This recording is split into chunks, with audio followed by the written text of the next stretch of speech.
สวัสดีครับช่วงนี้ก็มันเป็นฮ้อนนะครับกินไอติมบ้าง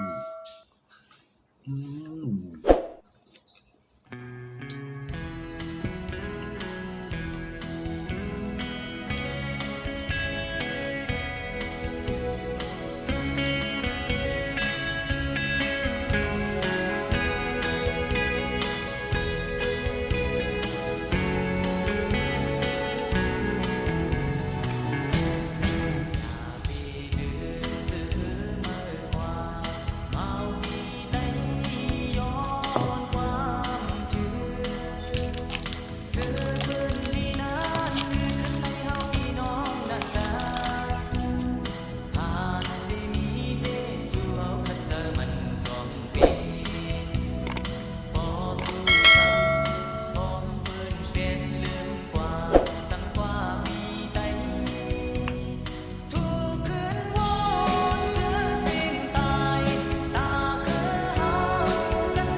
เจ๊ซะหรือว่าชอบอันนี้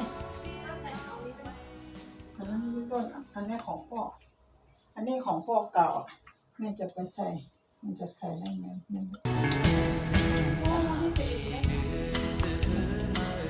ใส่กับเสื้อ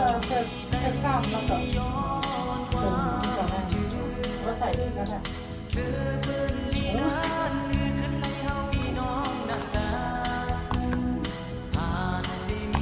ยำก็ใส่ได้อยู่แล้วใส่ของพ่อไม่มันชื่อติม ใช่มันเป็นมะม่วงและช็อกโกแลตชื่อติม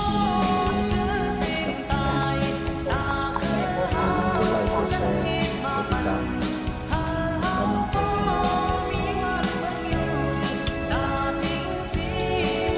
กำลั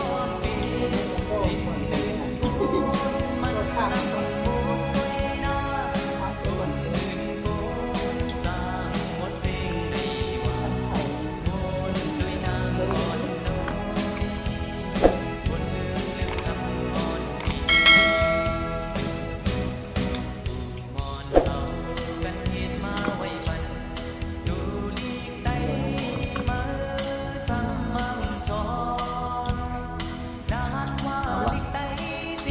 ชิ้นสุดท้ายแล้วนะครับจบคลิปเพียงเท่านี้อย่าลืมกดไลค์กดแชร์และกดติดตามเป็นกำลังใจให้นะครับอากาศร้อนก็ไอศครีมเย็นๆก็ต้องเข้าไปเลยอย่าลืมกดไลค์กดแชร์กดติดตาม